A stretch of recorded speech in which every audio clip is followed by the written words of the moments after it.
The claim is that artificial sweeteners age your brain. Artificial sweeteners speed up memory loss by 62%. That sounds concerning. I'm a scientist, and today we're going to check whether that concern holds up to scrutiny when we look at the actual research paper. I have no connections to the beverage industry. I'm not here to defend soda. I personally don't drink any, maybe 1 or 2 per year. But I do want to be very clear about what the data really show. So sweeteners and cognition risk. The first thing to get out of the way is what kind of study was this? It was observational. Nobody was randomized to have a specific type of soda and then told to drink it and come back for years. They followed about 12,700 people for 8 years, and they were just looking for patterns. Now importantly, they measured everyone's diet with a single questionnaire at the very start, around the year 2009. Then they tracked memory tests and cognition tests for years afterwards. They never asked the people about their dietary intake again. Now, if 10 years ago someone asked you about your typical dietary intake, how accurately would that reflect what you typically eat now? This is a pretty big methodological flaw, but it's not the only thing to know about this study. Let's take a moment to assess the scary claim. 62% faster decline. Here's what that actually looks like in their data. These are the brain test lines for the light, the medium, and the heavy sweetener groups, meaning the lower third, the middle third, and the upper third of sweetener intake. Look how close together they sit. That tiny gap there is where the 62% relative difference calculation came from. It was 62% difference of a very small absolute rate of change. Now in this study, nobody was diagnosed with dementia.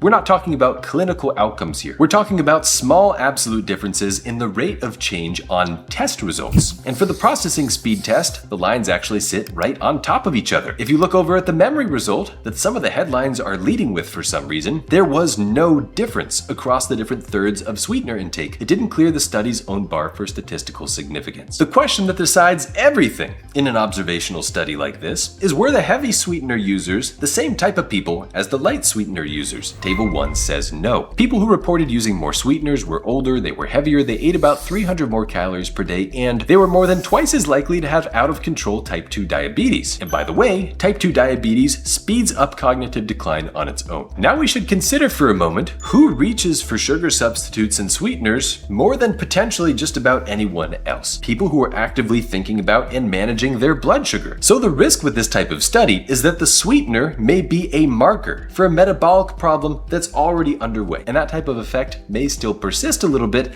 even after the authors attempted to control for confounding factors like medical comorbidities. And that's not just me spinning it, the authors say the same thing in their own discussion, to their credit. Okay, so there's another important detail that may change how you interpret this. Over 8 years of a study like this, as you would probably guess, a lot of people drop out and don't come back to take their later test results. So the authors filled in the gaps statistically to try to guess what the results would have been if those people had come back to take the follow-ups. But when they reran the analysis using only the data from people that they had actual complete data on, the entire apparent effect of sweeteners disappeared. To be very clear about that, the apparent negative effect of sweeteners on cognition was only statistically significant when they were analyzing the modeled data from the missing people. But that effect did not show up when they analyzed the hard data from the people who had actually stayed in the study. That makes this a very fragile finding. But here's the even bigger thing they left out: controlling for ultra-processed food intake. We already know that diets that are higher in ultra-processed foods are associated with faster cognitive decline, and that people who have higher sweetener intake tend to also have higher ultra-processed food intake, because what whole foods do you know that have a bunch of sweeteners in them? So the concern is that sweetener intake may be kind of standing in as a surrogate marker for total ultra-processed food intake, and also potentially for residual confounding cardiometabolic risk. Now the weird part is that this same research team published that ultra-processed food finding themselves 2 years earlier, showing that ultra-processed foods appear to be related to cognitive trajectory. That paper's in their own reference list for this paper, but in this study, they did not account for ultra-processed foods. That means we can't separate the sweetener intake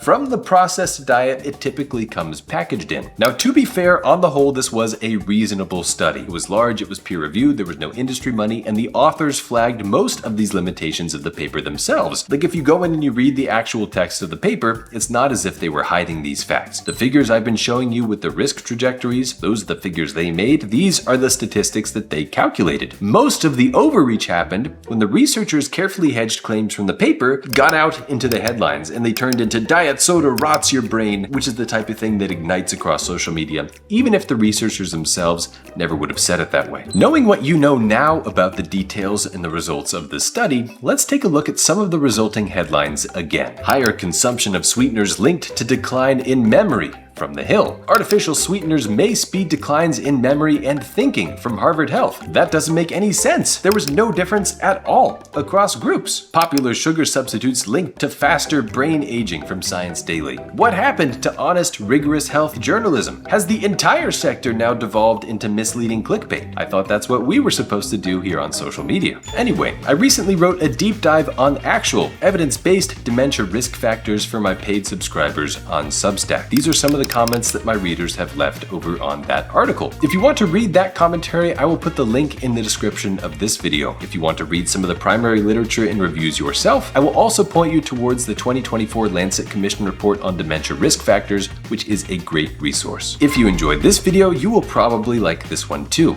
Make sure to hit that follow, and I'll see you next time.